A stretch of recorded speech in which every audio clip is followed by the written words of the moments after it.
Buenas tardes a todos los que nos siguen a través de las redes sociales. En esta ocasión tenemos a un invitado muy especial. Su nombre es Diego Hiller, sociólogo de carrera, con el grado de doctor y autor de varios artículos, ensayos y libros.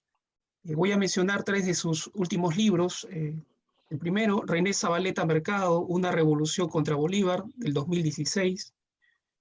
Otro libro, 7 ensayos sobre socialismo y nación, incursiones mariatillanas, 2018. Tercer libro y reciente libro, Espectros dependentistas, variaciones sobre la teoría de la dependencia y marxismos latinoamericanos, del 2020. Eh, por favor, antes de cederte la palabra, Diego, permíteme explicar el motivo y la pertinencia de esta conferencia titulada Repensar el socialismo de Mariátegui entre lo nacional popular y lo cosmopolita. Hace poco celebramos el natalicio de Mariátegui y se han hecho homenajes de todo tipo en diferentes partes de América Latina y del mundo. Sin embargo, nosotros creemos que el mejor homenaje a la Mauta es reflexionar críticamente sobre su obra. Y para fortuna de los mariatillanos, ávidos de nuevas lecturas e interpretaciones de la obra de Mariátegui, se acaba de publicar una antología sobre Mariátegui por la editorial Siglo XXI, a cargo de Martín Vergel. Lo que despierta interés en nosotros no son los textos compilados por Martín, que en realidad son conocidos y accesibles para el público, sino es el estudio introductorio que hace Martín Vergel, donde sostiene la propuesta de un socialismo cosmopolita en Mariátegui. Claro que para sostener este socialismo cosmopolita, lo que hace él es criticar una de las corrientes de interpretación de Mariátegui basada en la cuestión de lo nacional popular, propuesta de los años 60, 70 y 80, propuesta de José Aricó, de Oscar Terán, de Zavaleta Mercado, Carlos Franco, Robert París, Flores Galindo, etcétera. Entonces, podemos concluir que el texto introductorio de esta antología es en gran parte una respuesta indirecta a la antología que tú publicaste. No sé, me parece que es una respuesta indirecta a la antología que tú publicaste justamente sobre Mariátegui, que acabamos de mencionar, donde lo central justamente de tus reflexiones y de las reflexiones de Aricó, de Zavaleta de Mercado y de Oscar Terán es la cuestión nacional. Yo te pido, por favor, y para eso te hemos invitado, que nos expongas la propuesta de tu libro, de la antología, 7 ensayos sobre socialismo y nación, y a partir de tu exposición podamos conversar en relación a esta otra lectura que, bueno, recién ha aparecido y creo que es pertinente conversarlo y discutirlo. Muy bien, Diego, muchas gracias, te cedo la palabra. Bueno, muchas gracias, Segundo. Gracias, Víctor. No quiero empezar sin antes agradecer por la invitación, por esta generosa invitación de ustedes dos y de los grupos organizadores. Según el afiche veo que había por lo menos 3 grupos organizadores: el Grupo Pedro Zulen, la Sociedad Peruana de Filosofía y la Cátedra José Carlos Mariátegui. Bueno, no quiero dejar de agradecerles. Y en principio no sé si estaré a la altura de este debate que propone Segundo, pero bueno, vamos a intentar decir algo al respecto y despejar algún tipo de confusión o algún tipo de duda o de sospecha que se puede pensar sobre una lectura antitética entre lo que propone Martín Vergel, que dicho sea de paso, quiero confesar que no he leído su estudio introductorio, pero me parece que la idea de socialismo cosmopolita, según puedo llegar a imaginar de por qué lado va, no sé si es necesariamente antitética con una lectura de lo nacional popular. Y para eso quería decir algunas cosas.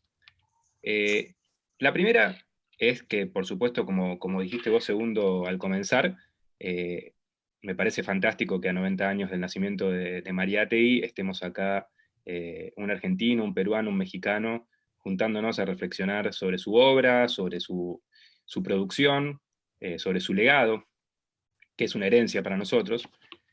Y me parece fantástico también que lo hagamos en un contexto como este que estamos viviendo a escala mundial, a escala planetaria, que es el contexto de la pandemia. Y lo menciono porque me parece que es importante que tengamos en cuenta las condiciones en las cuales estamos pensando lo que pensamos. Digo, las condiciones de este conversatorio que estamos teniendo acá, que no son las mismas y las habituales en las cuales estamos acostumbrados a pensar, encerrados en nuestras casas, con nuestras familias, sin unos espacios adecuados para el pensamiento, lo cual no significa que el pensamiento esté obturado, ni anulado, ni mucho menos, pero que sí tengamos en cuenta las condiciones de producción en las cuales estamos pensando, porque me parece que también es un tema muy importante para Mariátegui. Las condiciones de producción en las que pensó Mariátegui han sido tema de, de, reflexión, han sido tema de investigación, y me parece que hacen a una porción muy importante de su trayectoria. Es decir, desde dónde pensó Mariátegui, cómo pensó Mariátegui y desde qué lugares lo hizo. Entonces, lo primero que quería decir, aparte de celebrar estos 90 años o esta conversación a los 90 años de la muerte de Mariátegui, es que Mariátegui puede ser pensado como un clásico, ¿no? Como un pensador clásico. Por supuesto que cuando mencionamos esto, la primera pregunta que surge es, bueno, ¿qué es esto de un clásico? ¿Qué significa ser un clásico?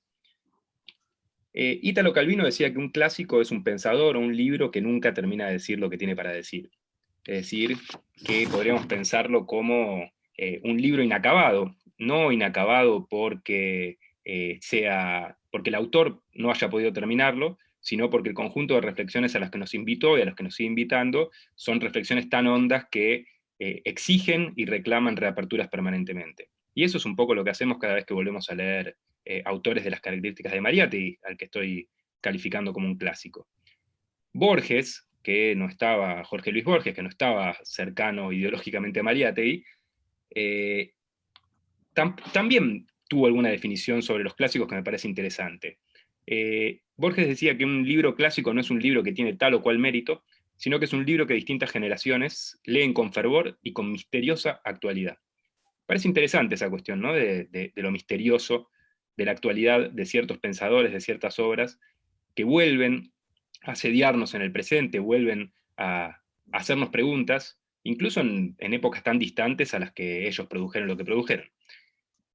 Y ya que hablamos de Borges, podríamos decir también que un clásico podría ser pensado como un Aleph, ¿no? Como esa figura que pergeñó Borges en ese cuento famoso, que es el Aleph, que sería algo así como un punto donde se unen todos los puntos, un punto donde se habilitan todas las interpretaciones.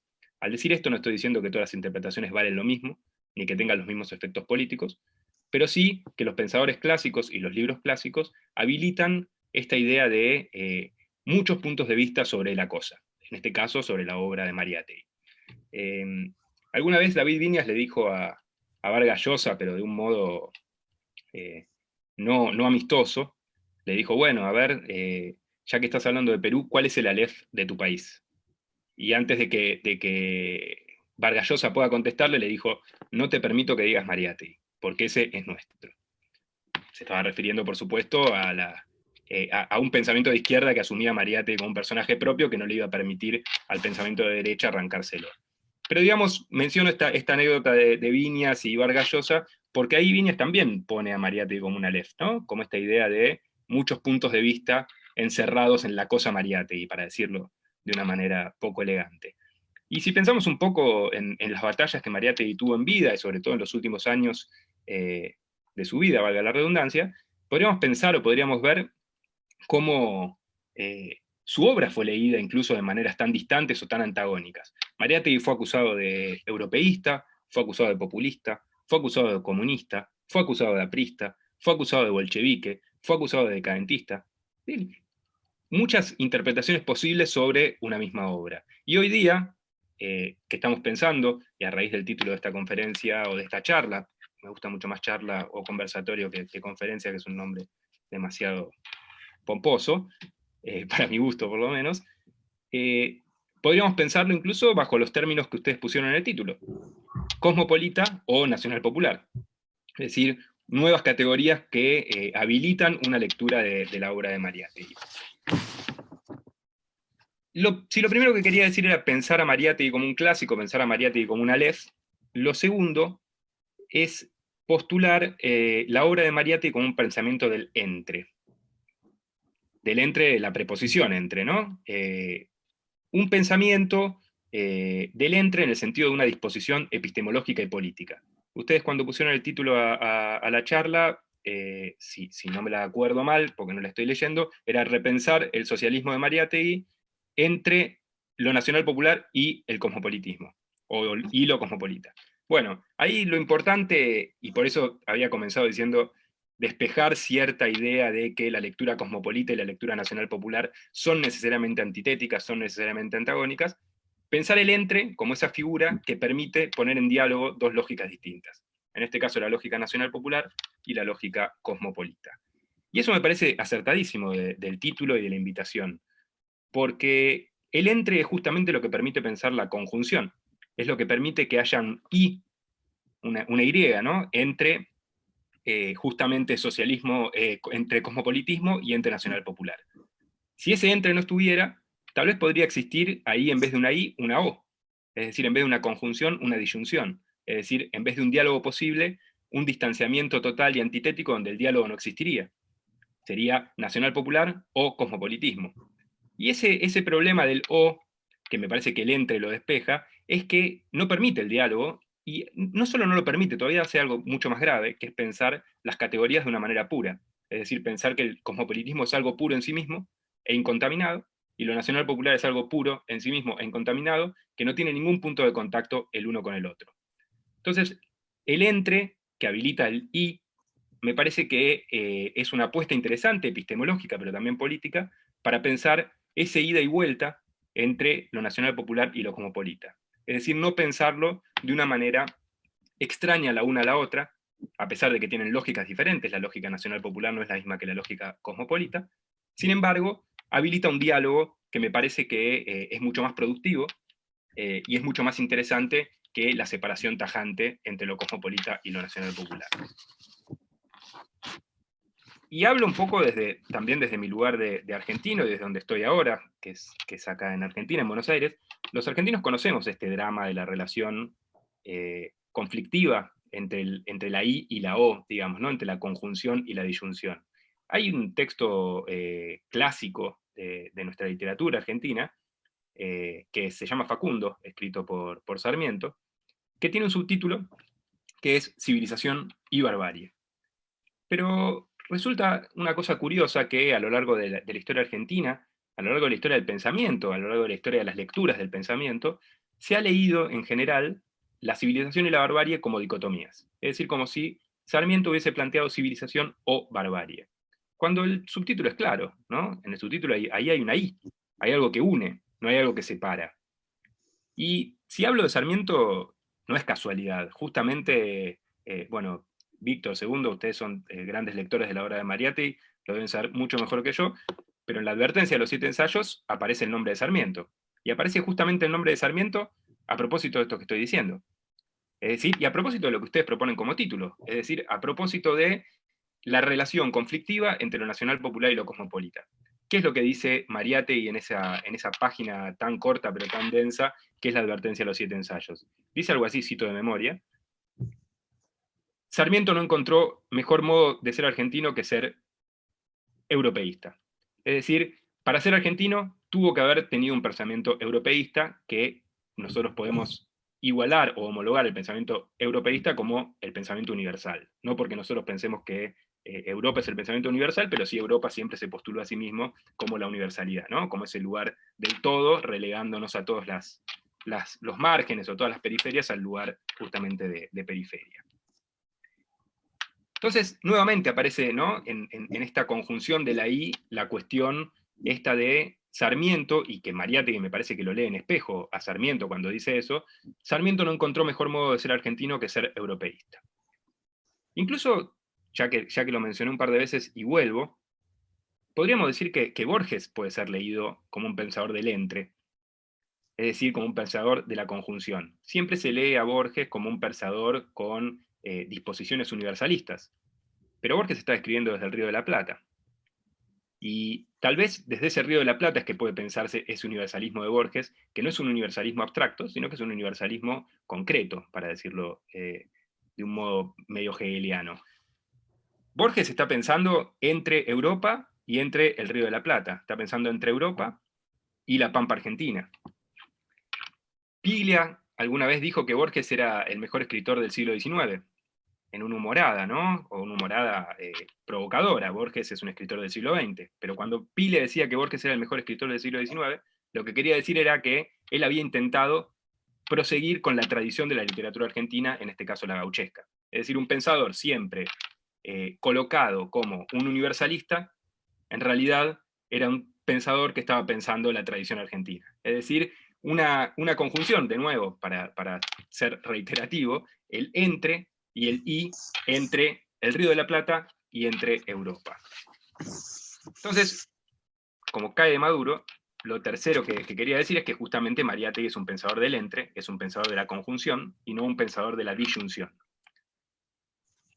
Hay un montón de dicotomías que aparecen en la obra de Mariátegui que seguramente ustedes puedan completar, pero cuando digo que Mariátegui es un pensador del entre, quiero decir que Mariátegui es un pensador entre la costa y la sierra, entre el imperio incaico y entre la Europa de la década del 20, entre lo nacional popular, que siempre es indígena, y lo cosmopolita, entre lo nacional y lo exótico, para citar el título de un texto suyo de 1924, entre la realidad nacional y la realidad mundial, entre lo local y lo universal, entre la parte y el todo.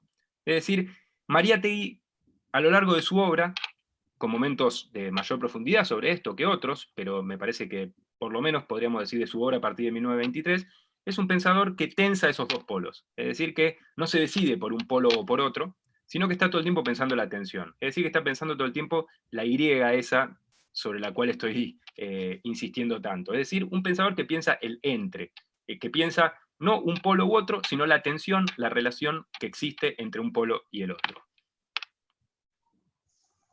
Y para decir esto, o sea, en realidad digo esto para decir otra cosa, que también se cae de Maduro o es evidente con lo que vengo diciendo, espero que quede claro, y es que Mariátegui, justamente por esto, no se posiciona como un pensador nacional popular o como un pensador cosmopolita, sino como un pensador de la tensión entre ambas cuestiones. Podríamos decir incluso que hay una especie de dialéctica hegeliana en esta cuestión del entre en Mariátegui, pero una dialéctica como la pensaba el viejo Engels, ¿no? Cuando escribía a propósito de Feuerbach. Una dialéctica que es una dialéctica del método, no una dialéctica del sistema. Si llevamos ese razonamiento al extremo, incluso podríamos decir que es un hegelianismo sin Hegel, un hegelianismo que se suspende en la contradicción, que se suspende en la tensión y que no busca soluciones definitivas. Bueno, me parece que el pensamiento de Mariátegui un poco se enmarca en esa lógica o en esa tradición. Ahora, respecto a la obra propiamente dicha y a la vida propiamente dicha de Mariátegui, me parece que ahí también podemos observar muy claramente cómo esa tensión entre las relaciones entre lo universal y lo local, entre lo nacional popular y lo cosmopolita, etcétera, aparecen muy claramente.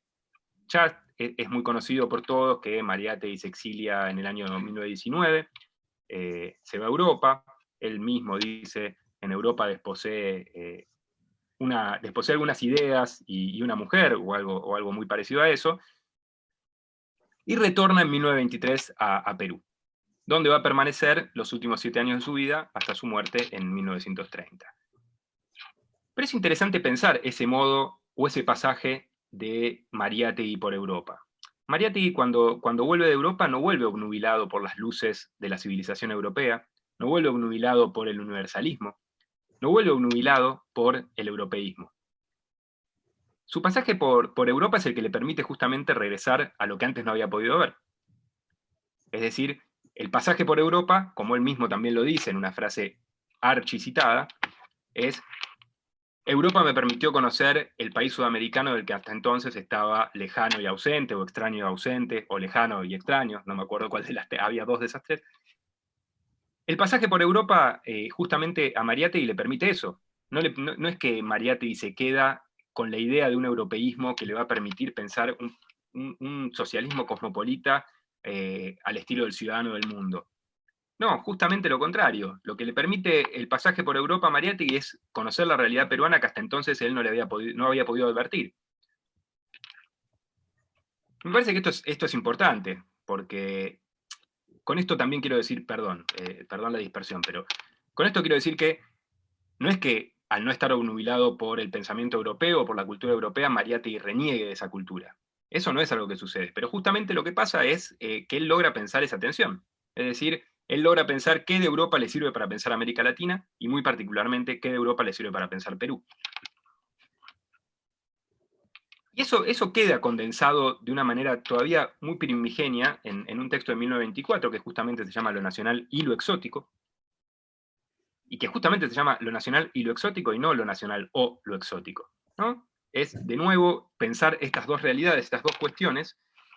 Y hay una frase ahí muy interesante en ese texto que, para pensar justamente lo exótico, para pensar qué de Europa había asimilado en Mariátegui, o se había asimilado en Mariátegui. Hay una frase también muy citada de Mariátegui en ese textito que dice: ninguna idea fructifica, ninguna idea aclimata, ninguna idea que fructifica, ninguna idea que aclimata es una idea exótica. Es decir, cuando una idea ya ingresó a los confines nacionales y fue asumida por un pueblo, por una cultura, por una intelectualidad, esa idea ya deja de ser exótica, provenga de donde provenga. Todavía igualmente en ese texto, Lo nacional y lo exótico, me parece que Mariátegui no tiene desarrollado esto que yo estoy postulando de una manera tan profunda. Ese va a empezar a ser un desplazamiento lento pero profundo, en el cual el sujeto indígena me parece que va a provocar una dislocación muy fuerte en el pensamiento mariáteguiano, y me parece que en el pensamiento de las izquierdas, y me parece que en el pensamiento marxista. Y es la asunción, o es el reconocimiento, de que el sujeto indígena es el sujeto de cambio. Es decir, que no se puede pensar el socialismo, en Perú por lo menos, si no se piensa al sujeto indígena. Y ese sujeto indígena, también es interesante mencionarlo, no es un sujeto que Mariátegui lo piense de una manera, ¿cómo decirlo?, de una manera pura, de una manera incontaminada, de una manera idílica, sino que lo piensa como un sujeto en constitución, es decir, como un sujeto político que en su propia lucha política se va constituyendo a sí mismo. Y aparece, me parece que muy fuertemente, ya a partir del año 1926 con la revista Mauta, pero creo que el momento fundamental, y en esto creo que vamos a coincidir, pero bueno, en todo caso se podrá discutir, es los 7 ensayos, ¿no? Los 7 ensayos es el momento en que el sujeto indígena aparece con toda su fuerza en la obra mariáteguiana, y aparece de un modo materialista. Es decir, Mariátegui lo deja bien claro. Mariátegui dice: el problema del indio, el problema indígena, no es un problema moral, no es un problema educativo, no es un problema jurídico, no es un problema administrativo, es un problema económico y es un problema político. Es un problema económico porque parte del problema de la tierra, y es un problema político porque tiene que ver justamente con la constitución de los sujetos políticos para pensar el cambio social, en este caso, la revolución socialista. Y Mariátegui, ya a partir de esta etapa que se abre en el 24, pero que yo digo que se profundiza mucho en el 28, plantea, me parece justamente para los términos en los que estamos, o los que me invitaron a decir algo, plantea un silogismo que me parece que es muy interesante. Y Mariátegui dice algo así: que no se puede ser socialista, por lo menos en el Perú, sin ser indigenista, pero que tampoco se puede ser nacionalista sin ser socialista. Y que para que haya internacionalismo tiene que haber nación, y que para que haya nación tiene que haber comuna. Entonces, me parece que ahí ingresamos justamente al territorio del problema nacional en Mariátegui, un problema fundamental en su obra, un problema que no puede ser soslayado, un problema que no puede ser eludido, pero sobre el que habría que decir un par de cuestiones. Mariátegui no se engaña, Mariátegui no es un nacionalista, como él lo llamaba, un nacionalista dogmático, no es un nacionalista a la vieja usanza, no piensa a la nación como una esencia, no piensa a la nación como algo que esté constituido, no piensa que la nación esté en el pasado, sino piensa que la nación es el futuro. De algún modo podríamos decir que la nación sería como una especie de escenario que enlaza estructuras heredadas con posibilidades que se abren al futuro. Y también podríamos pensar a la nación en Mariátegui como un espacio donde se intercruzan justamente los problemas universales con los problemas específicos, y como un espacio justamente donde las contradicciones del capitalismo encuentran una forma singular de aparecer. Parece que toda esa idea de nación es la que está jugando en Mariátegui y que es la que es interesante rescatar.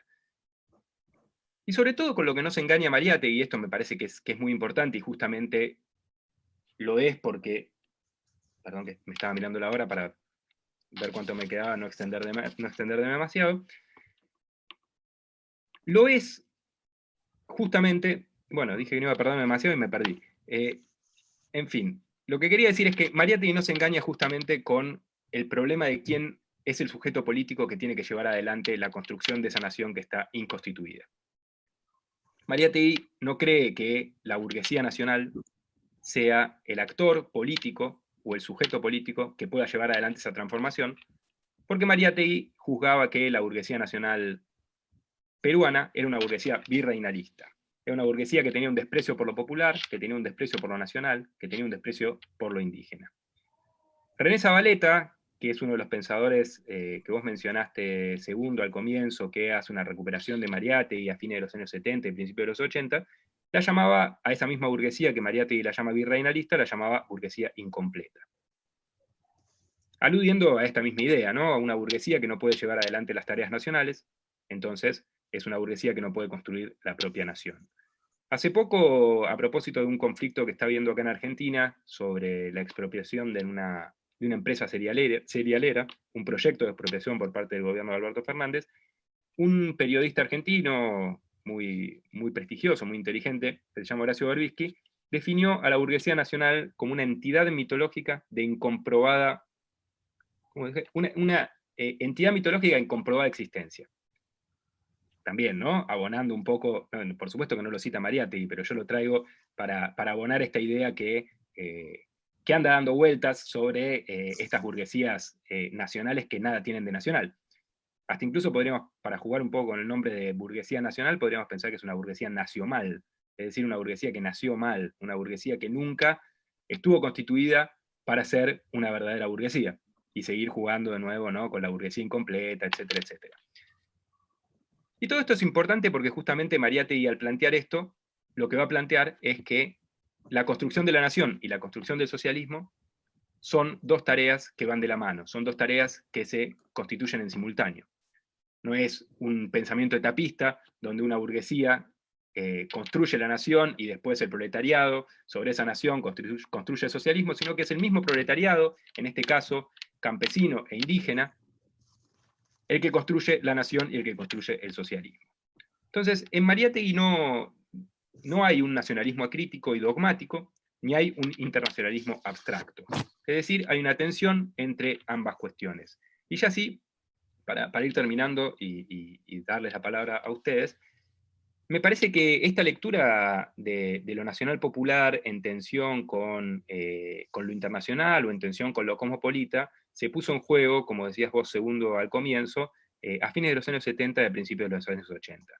Y me gustaría traer a dos pensadores o a dos intelectuales que jugaron un poco con esa idea, que son, y vos ya los mencionaste, José Aricó y René Zavaleta.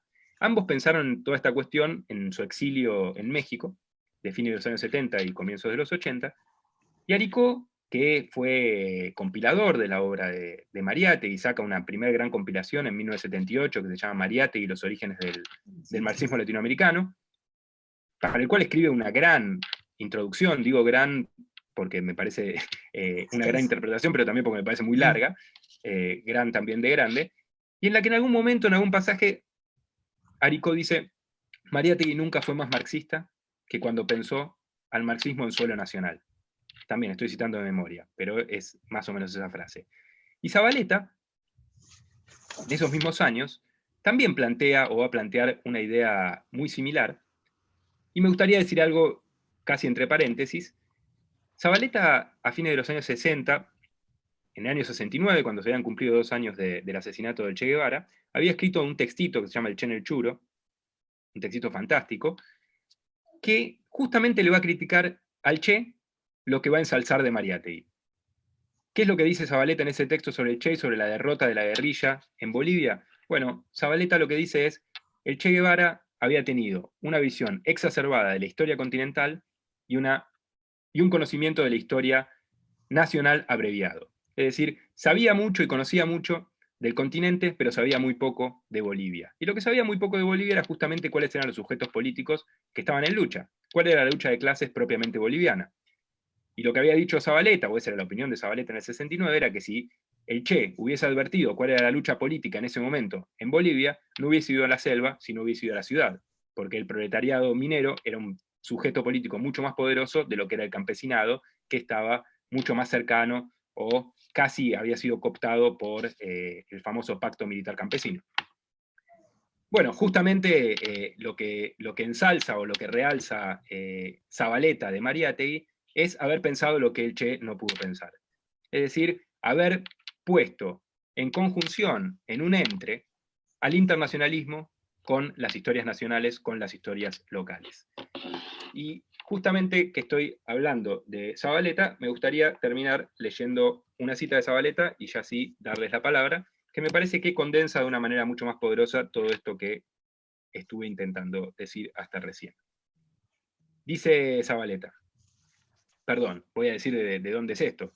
Zabaleta dice esto en una conferencia que da en el año 1980, en abril de 1980, en México, una mesa redonda de la que participan varios intelectuales exiliados, una conferencia que estuvo inédita hasta hace pocos años y que me parece que dice cosas muy interesantes respecto de un rescate posible en la clave, por lo menos en la que a mí me interesa pensar la obra de Mariátegui.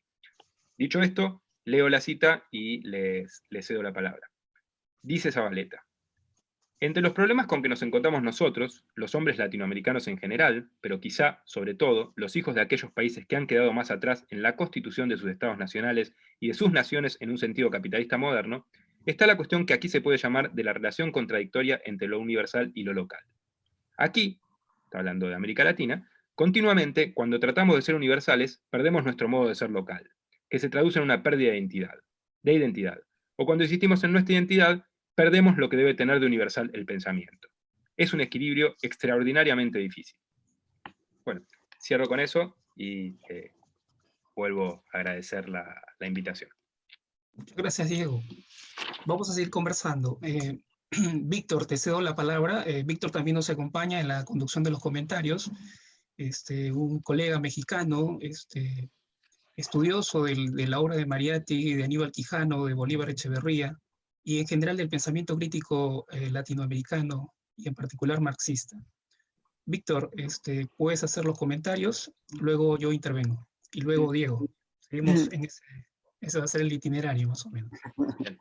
Sí, muchas gracias, Segundo, y muchas gracias, Diego. Realmente ha sido una intervención muy rica, ¿no? Y muy provechosa, que yo creo que puede dar ahí para comentar un par de cuestiones. Bueno, yo lo trataré un poco de poner dos aspectos a la discusión. Y pensando sobre todo bueno, más bien tratando más bien de entablar un diálogo, una charla con lo que tú has mencionado, ¿no? Que me parece muy, muy importante, ¿no?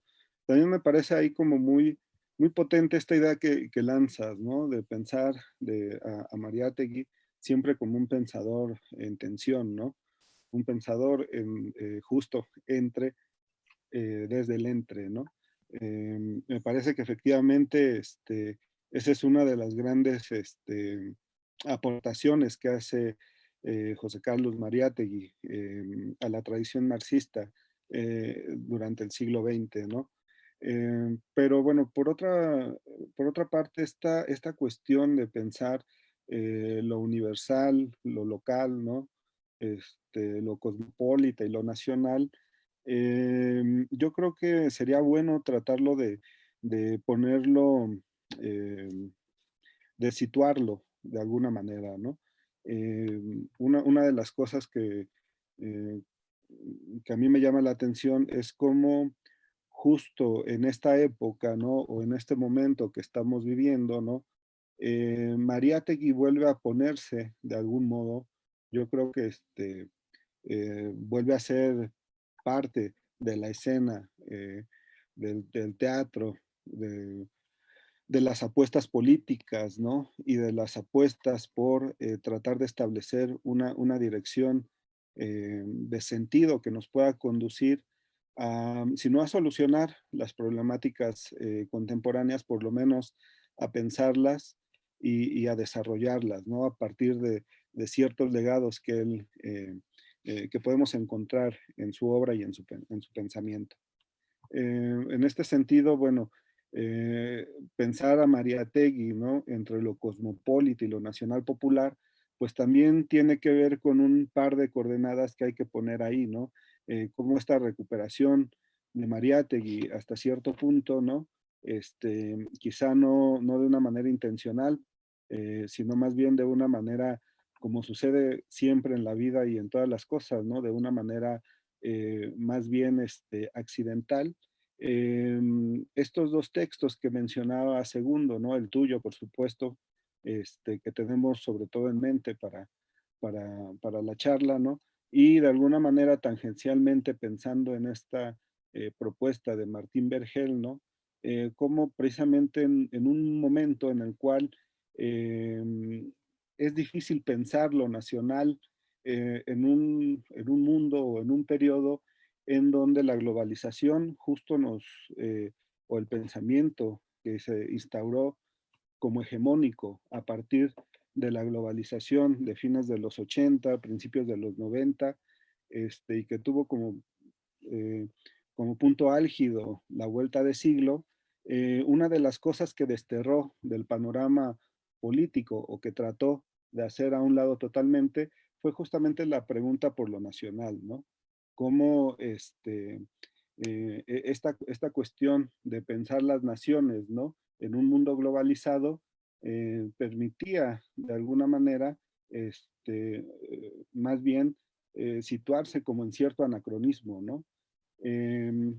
Yo creo que justo también una de las cosas que estamos viendo, y yo creo que eso sí ya es totalmente contemporáneo, es que una de estos efectos de la globalización, paradójicamente, ha traído de alguna manera, ¿no? La crisis del sistema económico, sobre todo, ¿no? Ha traído de alguna manera una especie de desglobalización, ¿no? Una especie de vuelta, ¿no? A que los estados-nación se cierren en sí mismos, ¿no? Y ahí, bueno, podemos ver como todos los proyectos, no solo latinoamericanos, sino incluso en términos de la disputa de la hegemonía imperial mundial, ¿no? Como Estados Unidos, Rusia, ¿no? China, etcétera, ¿no? En vez de radicalizar ese proyecto globalizador, lo que hacen es, ante esta crisis que se está viviendo, cerrar nuevamente sus fronteras en todo sentido, ¿no? Un proceso que la pandemia de alguna manera radicalizó y profundizó en poco tiempo, ¿no? En unos cuantos meses. Sin embargo, bueno, una de las cuestiones que están ahí eh, como problemática, sobre todo para el caso de América Latina, es que parece ser que la cuestión de lo nacional sigue siendo en cualquier esquema un problema, ¿no?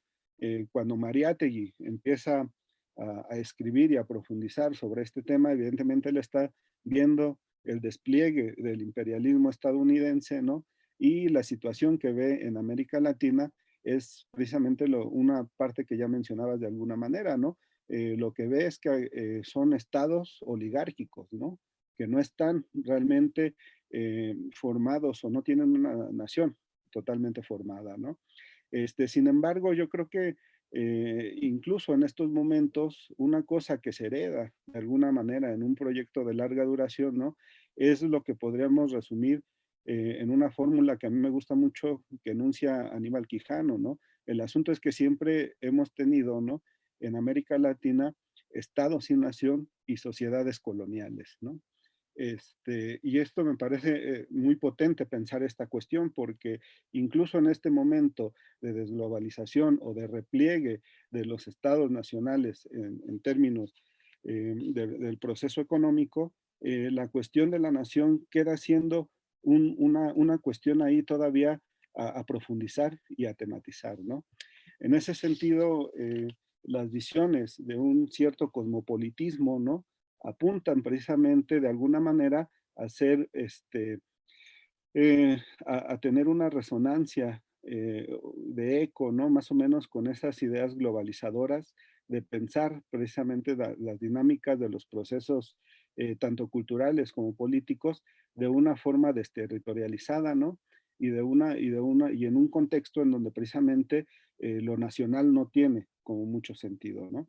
Quizá esto ya después podamos discutirlo propiamente con Martín Berger, ¿no? Pero una de las cuestiones que a mí me llama la atención y que yo creo que entra perfectamente tu texto, tu libro y toda tu reflexión en este debate, es que de alguna manera la experiencia latinoamericana en esta vuelta de siglo, en este contexto, lo que ha hecho es precisamente tratar de poner nuevamente a discusión el tema de lo nacional en un esquema nacional popular, como tú lo mencionas, ¿no?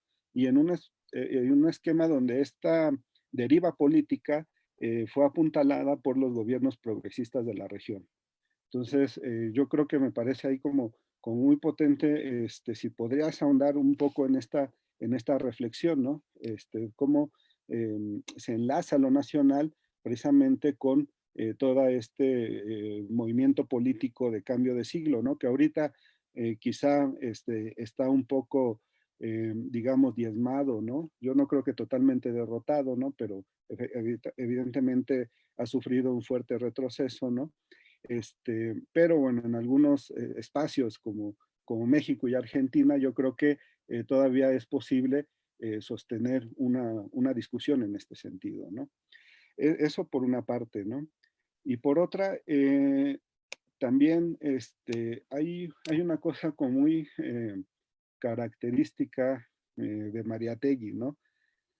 Yo creo que habría que ver en qué sentido Mariátegui puede verse entre lo cosmopolita y lo universal, ¿no? Yo apostaría más a ver, este, y sin ningún tipo ahí como de prejuicio, ¿no? Que más que un autor cosmopolita, Mariátegui sigue siendo un gran representante de cierta visión universal. Pero ¿en qué sentido, no? Mariátegui gustaba decir mucho que su vida era como una flecha que había de llegar a un destino, ¿no?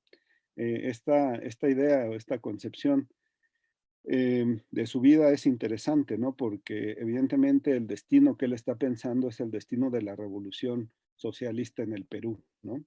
Y ahí pues ya se enlaza toda la relación que él está viendo, ¿no? De alguna manera, del socialismo como el elemento universal de su época y de su momento, ¿no? Sin embargo, yo creo que ese movimiento de la flecha, ¿no? Como un movimiento totalmente lineal, progresivo y ascendente, ¿no?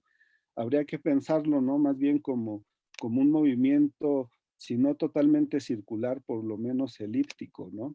Esta flecha, ¿no? Que pasa obviamente es disparada desde un lugar, desde un territorio afianzado en un espacio y que vuela hacia las cimas más altas de una manera recta, de alguna manera tiene que cambiar su destino, ¿no? Tiene que quedar ahí como una especie de giro, si no de completo, insisto, por lo menos sí lo da, en el sentido de que ese trayecto lleva a Mariátegui, ¿no? Eh, a una especie como de paradoja, ¿no? Porque en lugar de ir hacia afuera y dirigirse interminablemente hacia el desarrollo universal, acaba por inclinarse hacia Perú, ¿no? Hacia el pasado peruano sobre todo, ¿no? Eh, es decir, ¿no? Esta mirada de lo universal se inclina o declina forzosamente en Mariátegui hacia la recuperación de lo indígena, ¿no? Y esto me parece interesante porque yo creo que, y coincido contigo, ¿no? O sea, más allá de las posibles periodizaciones que uno puede intentar y querer hacer en términos de la evolución del pensamiento de Mariátegui, evidentemente los 7 ensayos son el punto de arranque para todo este movimiento, ¿no? Ya como una apuesta política, podríamos decir, construida, ¿no? Si no acabada totalmente, por lo menos en sus grandes trazos, ¿no? Este, Y una de las cosas que yo veo ahí y que incluso me llama la atención del texto de René Zavaleta Mercado que tú compilas en tu libro, es esta cuestión de que pensar lo universal es pensarlo desde lo indígena, ¿no? Esta valoración no solo, digamos, en términos de lo simbólico, en términos de lo político, sino de poner precisamente desde los sujetos subalternos, ¿no? Un sentido de universalidad mucho más fuerte, ¿no? Y mucho más productivo de lo que comúnmente dentro de la tradición socialista o comunista, que es el sujeto proletario, el sujeto obrero, podría tener más potencia en estas tierras, ¿no? Y en ese texto que compilas de René Zavaleta Mercado, hay un momento del texto en donde Zavaleta llega a mencionar que quizá Mariátegui, pensando el Perú, ya estaba pensándonos a nosotros en cierto movimiento, ¿no? Abarcativo, etcétera, ¿no? Y yo creo que esta frase es muy potente, sobre todo si uno empieza a hacer dialogar o intenta hacer dialogar los 7 ensayos con el texto sobre la cuestión de las razas, ¿no? Que Mariátegui manda como intervención al Congreso Comunista en Buenos Aires, ¿no? En 1929, si no me equivoco ahorita, ¿no? Y esa es una cuestión como muy potente porque de alguna manera ahí lo que vemos es un proyecto que yo podría denominar, ¿no? Como un proyecto o una intención de indianizar incluso América Latina, ¿no? Y no en términos, ¿no? De homogenizarla toda, ¿no?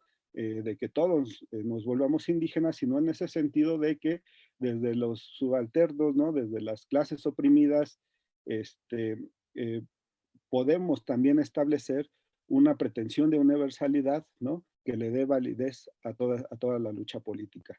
Entonces, y eso me llama la atención sobre todo porque a mí, no sé tú cómo veas esta apreciación que yo tengo, pero creo que esta cuestión de lo nacional popular, que vista o leída, como yo lo hago aquí, desde Zavaleta y Mariátegui, y este movimiento de indianización de América Latina, de alguna manera se contrapone con el ejercicio que hace Aricó y Oscar Terán, ¿no? En el sentido que lo nacional popular, de alguna manera, lo que hace es combinar la cuestión de la clase, la nación y la cuestión de la estatalidad, ¿no? En donde pensar lo nacional popular en Mariátegui era pensar todavía la clase obrera, ¿no? Hay como una especie de ejercicio de traducción precisamente entre de la imposibilidad de ver ahí al sujeto obrero como sujeto político, pensarlo a través del indígena, ¿no? Entonces, bueno, esas son dos cuestiones, ¿no? Que a mí me quedan ahí, un poco, me sugieren un poco tanto tu libro como lo que nos acabas eh, de exponer en un momento. Gracias.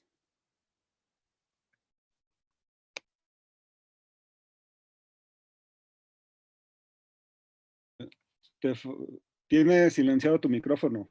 Ya, ahora sí. Diego, interesantes, digo, los comentarios de Víctor para seguir conversando. Tú, digamos que hay una idea que has reiterado varias veces, es la idea de que Mariátegui es un pensador o alguien que está pensando siempre situado en una tensión, ¿no? Incluso sugieres una lectura desde una lógica hegeliana donde habrían antítesis, donde las antítesis, de algún modo, las contradicciones están presentes. Es difícil lograr el equilibrio justamente entre estas contradicciones entre lo local y lo internacional, la parte y el todo, etc. Algo que me ha llamado la atención es que en realidad esta tensión que podemos,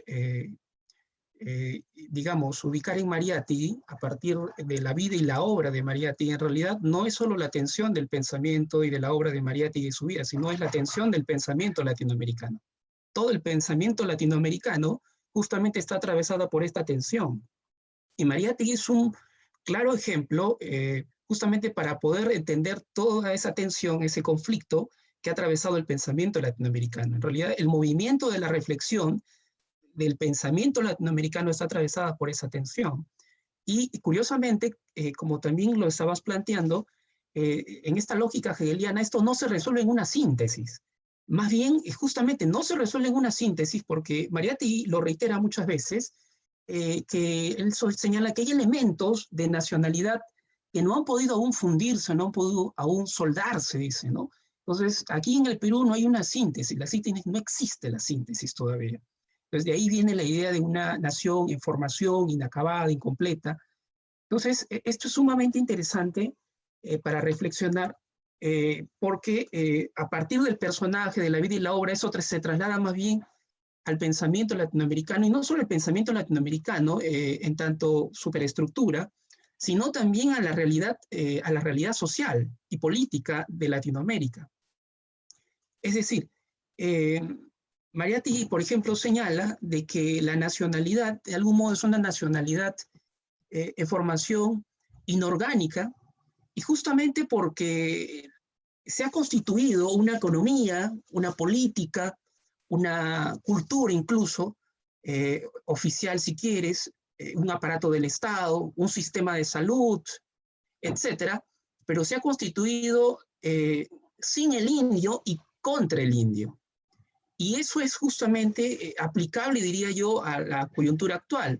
Es decir, muchas políticas de Estado y de gobierno en esta situación de pandemia, sus sistemas sanitarios se han constituido y operan justamente en contra de las poblaciones más vulnerables, de las clases populares, ¿no? Sin ellas y contra ellas. Entonces, esta problemática de la tensión, de la inorganicidad de la sociedad misma y de la nacionalidad, que es pensada, como tú lo dices, como futuro, como proyecto, justamente atraviesa la estructura y la superestructura. Entonces, estamos atravesados y marcados por esta tensión, por este conflicto permanente y desgarrador. Y eso creo que es justamente lo que, de algún modo, Mariátegui está tratando de sugerir, ¿no?, con este tipo de planteamientos. Yo quería volver un poco a insistir, tú señalas, claro, lo confiesas, que no has leído el texto de Vergel, pero yo personalmente lo he leído y con mucho detalle, y yo creo que la propuesta de Martín Vergel sí es hacia un cosmopolitismo. Él no está apostando por un entre lo nacional popular y el cosmopolitismo. Yo creo que en él sí hay una postura bastante clara justamente de defender el cosmopolitismo o el universalismo abstracto.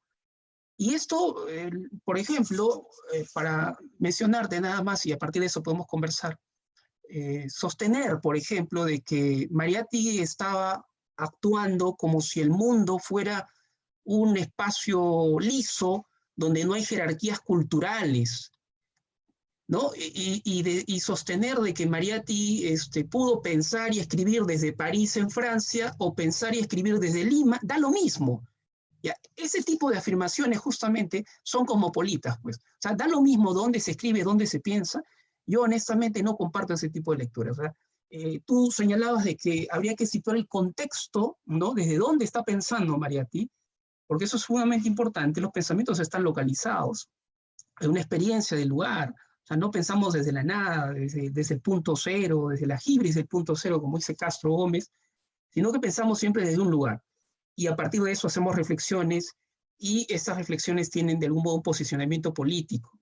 Entonces, yo creo que sí hay una postura, e incluso, insisto, abiertamente crítica contra la que de algún modo tú has planteado, pero claro, o sea, la lectura que estás planteando no es justamente la de caer en lo nacional popular, ¿no? No caes en esa antítesis, definitivamente, y ya lo vienes trabajando incluso en otros textos que pude leer, por ejemplo, entre el eurocentrismo y el excepcionalismo, creo que me parece un texto que has trabajado, y que efectivamente planteas esa conjunción, ¿no? Hay mucho más que conversar, de repente en la segunda, ¿no?, en la segunda ronda podemos hacer algunos comentarios o preguntas. Diego, por favor, tienes la palabra. Ahí está. Bueno, de nuevo agradecer por el espacio, por la invitación y por haber pergeniado e imaginado este conversatorio en estas circunstancias. las circunstancias de la pandemia para pensar y para un montón de cosas son muy complicadas en general, en mi caso muy particularmente, por cuestiones que no vienen al caso, todos tenemos complicaciones, pero me parece que son importantes tenerlas en cuenta para enunciar desde dónde estamos pensando, como decías vos, Segundo, recién.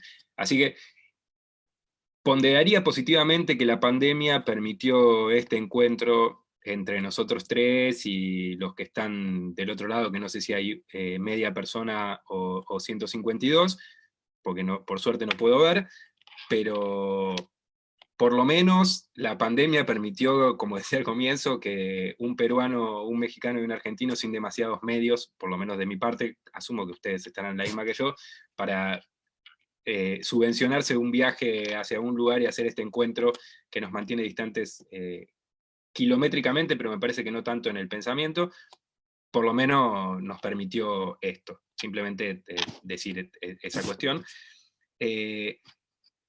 Y agradecerles por los comentarios que hicieron. Yo no podría profundizar demasiado en lo que ustedes dijeron, porque básicamente estoy de acuerdo en todo lo que dijeron. Podría matizar alguna que otra cuestión. Anoté algunas cosas muy desordenadas. Empezaría diciendo que, y repitiendo e insistiendo sobre lo acertado del título que le pusieron a la charla, porque si como vos decís, y yo insisto con que no leí el texto de Martín Vergel, si como vos decís el texto de Martín Vergel se está posicionando contra una lectura nacional popular, yo no me sentiría aludido, porque lo que yo planteo, lo que intento plantear, que espero que haya quedado medianamente clara, por lo que ustedes dijeron parece que sí, yo no planteo una posición nacional popular en Mariátegui, sino justamente planteo esta cuestión de Mariátegui como un pensador del entre, como un pensador de la conjunción y no como un pensador de la disyunción. Y básicamente porque creo que en este tipo de discusiones, en este tipo de debates, la disyunción anula el pensamiento. O sea, pensar dos polos dicotómicos completamente enfrentados, cerrados sobre sí mismos, anula la conversación y anula el pensamiento en última instancia. Es decir, no permite pensar, porque ya tenemos preconstituida una imagen sobre cada uno de esos polos y la otra carece no, tiene los mismos atributos pero de signo contrario. Todo lo que es bueno en mi polo es malo en el otro y viceversa. Me parece que no es esa una posición epistemológica que yo defendería, ni mucho menos. No lo sé si Martín Vergel está defendiendo eso porque no lo leí, pero simplemente yo me agarro de lo que más o menos ustedes fueron comentando. Así que de nuevo dejar medio en claro eso, que lo que a mí me interesa para pensar Mariátegui es justamente ese entre, y por supuesto que estoy de acuerdo con vos, Segundo, que eso que al menos planteo en el texto este sobre Mariátegui que hacías alusión, no es algo que es privativo solo de Mariátegui, sino que es del pensamiento latinoamericano.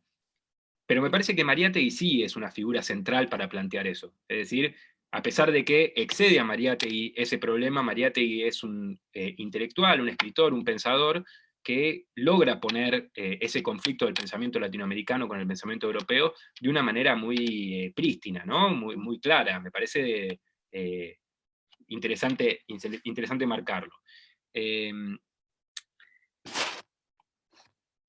Por supuesto que todo esto que decía Víctor en relación con el contexto de la pandemia, que parece que vino a sacarnos las vendas de los ojos como sociedad y a demostrarnos que el capitalismo neoliberal parece que no era tan bueno y tan bonito, digo como sentido común, no estoy diciendo de nosotros. Me parece que el pensamiento de Mariátegui en ese sentido, para pensarlo en el entre, puede ser interesante, puede ser productivo. Yo tal vez cambiaría la palabra globalización por mundialización. La palabra globalización en general tiene una connotación en el sentido común y en los debates de una cosa de homogeneización e igualación de todas las sociedades, de todas las culturas, cuando sabemos, por supuesto, y para eso estamos acá, de que eso efectivamente no sucede. Me parece que la palabra globalización nos mete en ese problema. No pensaría al capitalismo como una sociedad globalizada, sino sí como una sociedad mundializada, ¿no? Y de esto, por supuesto, retomo todas las reflexiones de las teorías del sistema mundo, Wallerstein, Samir Amin, etc. Simplemente eso no es importante para nuestro debate, pero sí me parece que por ahí a veces despejar de nuestros debates la palabra globalización, que es justamente la que los medios de comunicación hegemónicos tratan de imponer sobre incluso nuestros propios debates, a veces de repente puede torcer nuestros pensamientos o discusiones. Sí diría que en América Latina, y sobre todo en ciertas experiencias muy localizadas, como lo fue Argentina, como lo fue Bolivia, como lo fue Ecuador, y como lo está haciendo Venezuela, o lo fue Venezuela y lo sigue siendo, y lo sigue estando Venezuela, o lo sigue siendo, la cuestión nacional sí me parece que se puso en debate nuevamente con la vuelta del siglo, con el comienzo del siglo.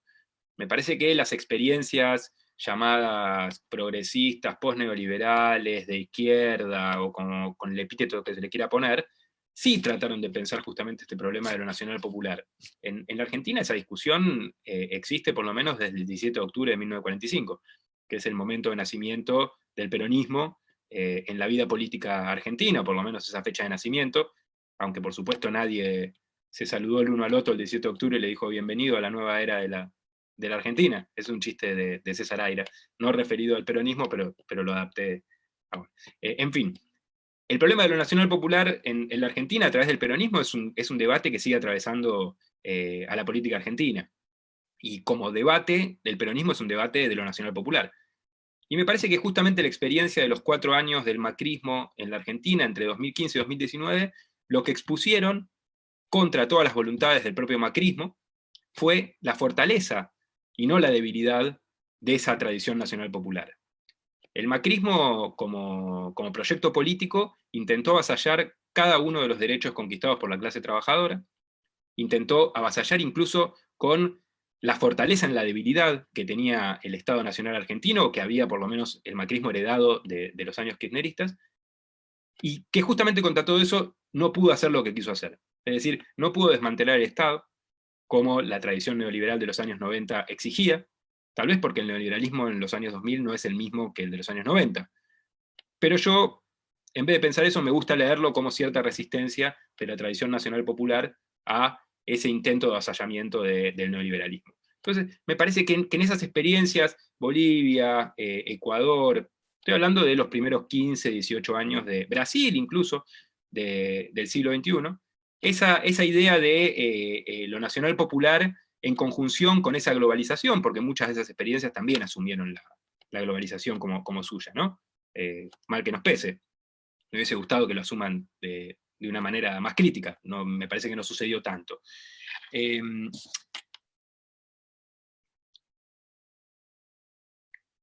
Estoy mirando qué más anoté de las cosas que me dijeron. Y lo estoy respondiendo de una manera demasiado desordenada, así que les pido disculpas por eso.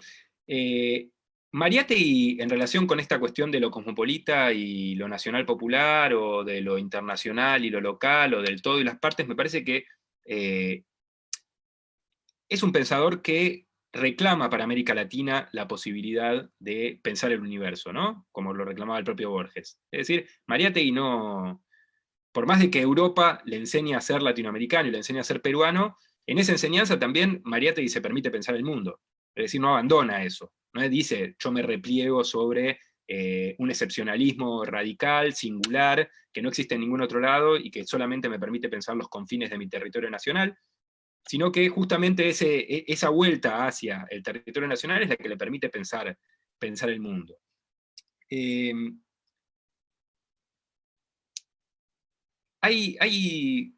no sé bien cómo conectarla porque la había anotado, pero a ver si lo puedo decir bien. Hay una anécdota en relación con esto que cuenta Eduardo Gruner en su libro La oscuridad y las luces, que ya la había contado Colombres, pero a mí me gusta más como la cuenta Gruner, parece que la cuenta de una manera más divertida. Una anécdota que tiene por protagonistas a Levi Strauss y a Darcy Ribeiro en un encuentro, que creo que lo tienen en París, en el cual Levi-Strauss le expresa a Darcy Ribeiro toda su admiración por los trabajos que venía haciendo, y lo incita a que continúe con eso. Y cuando Darcy Ribeiro le comenta sus disposiciones teóricas a pensar más allá del trabajo de campo, Levi-Strauss lo frena y dice, para. Y en un perfecto francés, porque Levi-Strauss hablaba muy bien francés, perdónenme el chiste, en Un perfecto francés, Lévi-Strauss le dice, no, frená, la teoría es nuestra. Es decir, los que podemos pensar el universo somos nosotros, los europeos. Vos seguí haciendo trabajo de campo, seguí describiendo que nosotros somos los que tenemos la posibilidad de pensar, porque nosotros somos los sujetos universales. Me parece que Mariátegui va en contra de ese pensamiento de Lévi-Strauss, ¿no? Y en esa disposición es el que permite pensar la universalidad de una manera mucho más rica. En ese mismo libro, Gruner dice una frase que para mí es muy importante. Dice, desde el centro se ve solo el centro, pero desde la periferia se ve el centro y la periferia. Es decir, que incluso epistemológicamente, pensadores como Mariátegui o como Darcy Ribeiro, para poner los nombres que estamos acá mencionando, tienen la posibilidad de pensar la universalidad de un modo muchísimo más compleja y completa que lo que tienen los pensadores del centro, que son los que nos inhabilitan a nosotros como latinoamericanos a querer animarnos a abismarnos en un pensamiento universal. Me parece que eso está fuertemente en Mariátegui, y me parece que Mariátegui lo expresa muy bien. Y lo último, y cierro, y ya ustedes me dicen cómo, o nos dicen a todos y a todas los que estamos, cómo sigue la cosa. Me parece que Mariátegui no expresa nunca, bueno, nunca es una manera demasiado conclusiva de decir las cosas. No intenta decir que en algún momento puede haber una síntesis de nada. Me parece que justamente el pensamiento de la atención, el pensamiento del entre, es el que inhabilita la posibilidad de pensar que hay un momento de síntesis donde las contradicciones finalizan. Porque básicamente, si pensamos que las contradicciones finalizan en un momento de síntesis, lo que se acaba es el pensamiento. Es decir, ya no hay más posibilidades de pensar. Y se acaba el pensamiento, se acaba la sociedad. O sea, no tenemos nada. Fui un poco racionalista, ahora me quiero corregir. Pareciera que digo que sin pensamiento no hay sociedad. No, no es eso. Simplemente quiero exponer esa idea, ¿no? Un pensamiento de la síntesis es un pensamiento que no permite justamente el pensamiento. Así que, bueno, yo les cedo la palabra agradeciéndoles nuevamente. No se escucha. Segundo, no está el audio.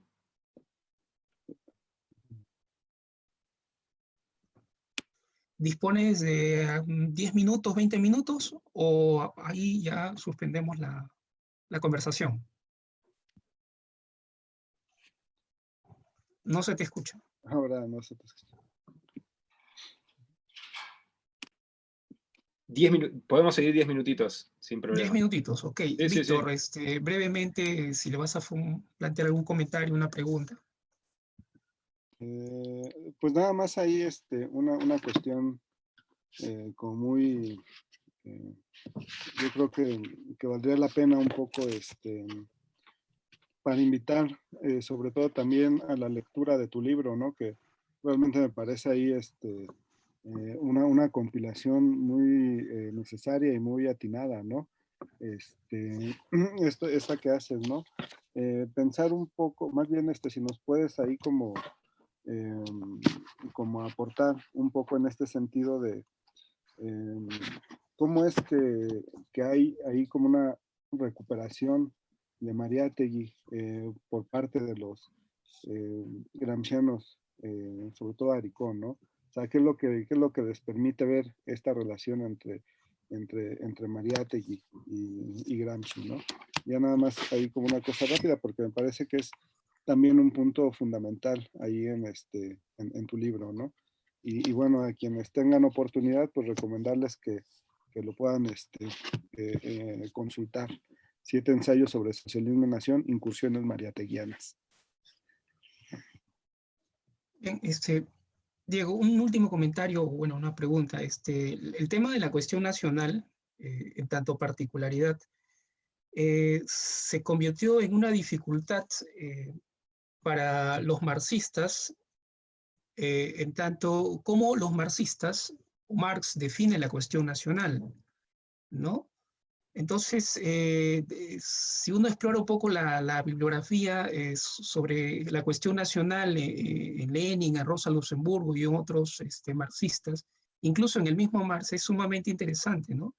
porque el último Marx, el Marx de la cuestión rusa, las cartas de Vera Zasulich o de Danielson y otros autores rusos populistas, justamente ponen sobre la mesa cuán acertada era justamente la lectura de Mariátegui, ¿no? Entonces, esto también nos lleva a otro tipo de problemáticas, ¿no? De cómo se ha entendido la cuestión nacional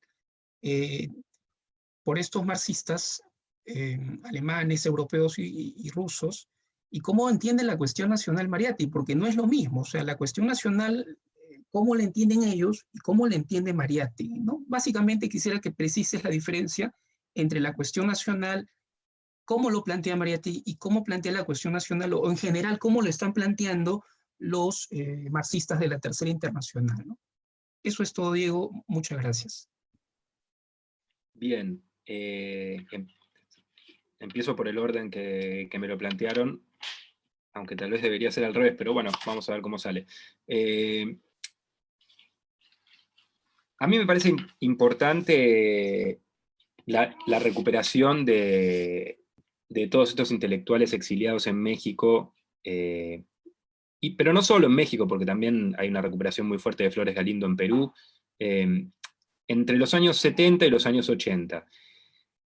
Y en principio me parece muy importante justamente por esto que plantea también Segundo, porque leen a Mariátegui a partir del problema de la cuestión nacional, o a partir del problema de la cuestión de la nación, que no es lo mismo, y ahora hago una breve precisión al respecto, en un momento de reflujo, en un momento de derrota.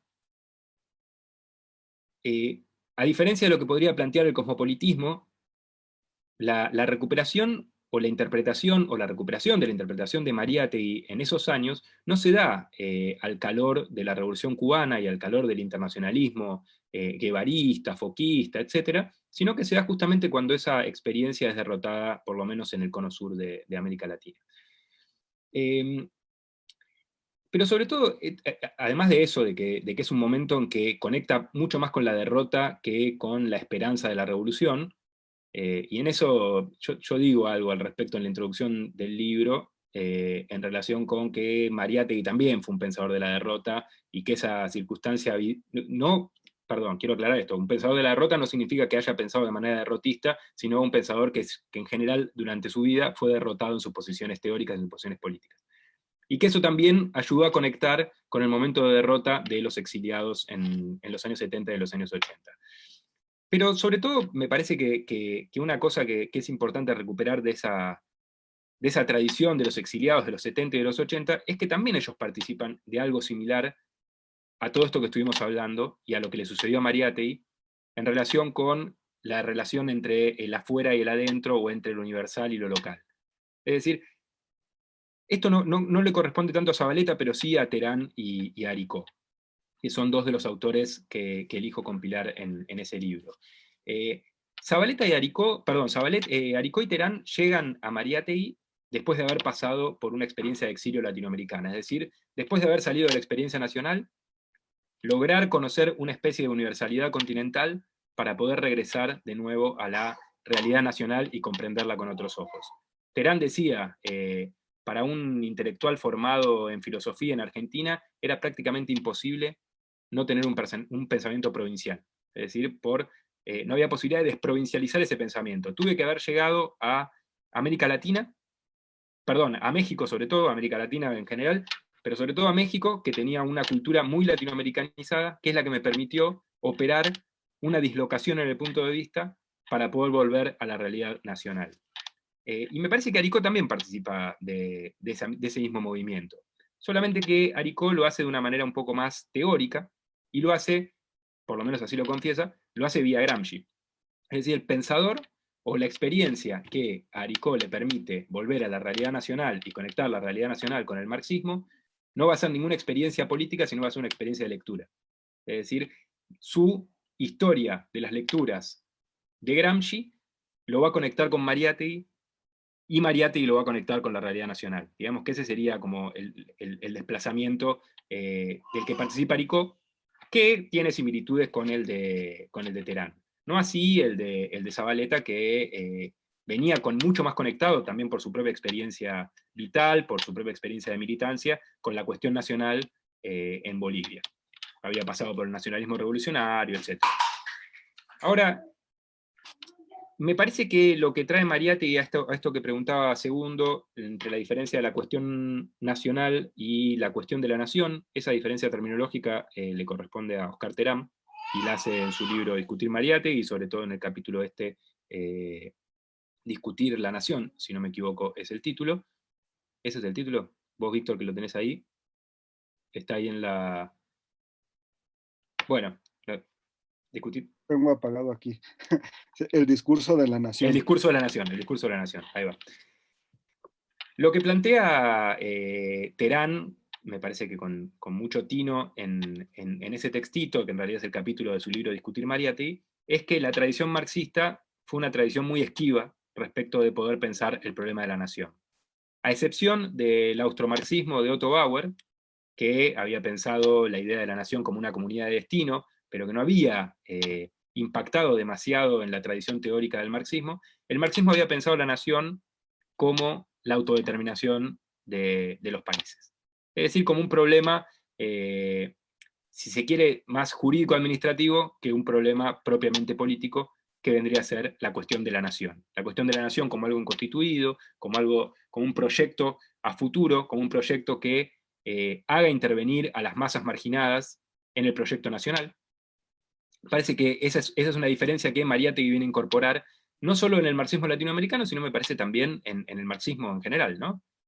Porque en general hay una cuestión que se suele señalar a Mariátegui como el fundador, o fundador es una palabra que no, como uno de los precursores del marxismo latinoamericano, y eso es así, pero poco se dice que en realidad lo que estaba haciendo era escribir un nuevo capítulo en la historia del marxismo universal. Y no quiero pasarme acá al cosmopolitismo, sino quiero decir que en realidad no estaba haciendo una cuestión puramente local y tratando de sentar las bases de cómo pensar metodológicamente una tradición que era exótica a las tierras latinoamericanas, sino que estaba también cambiando al propio marxismo.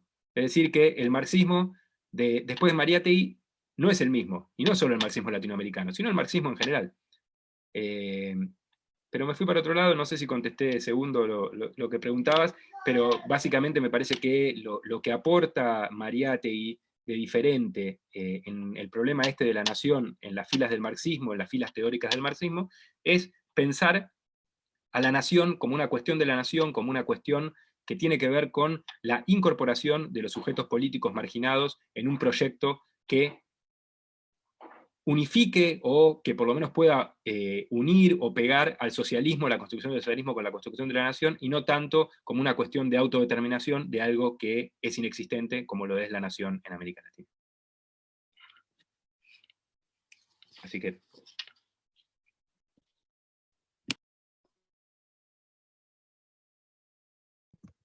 Diego, muchas gracias por tu tiempo. Sabemos que estás muy ocupado, imagino, con el trabajo y la familia. Te agradecemos desde Perú y igualmente imagino que desde México. Esa ha sido una conversación sumamente interesante y fructífera. Y esperamos pues que en algún momento más adelante se dé otra oportunidad para encontrarnos y para seguir conversando. Muchas gracias, Diego. Muchas gracias.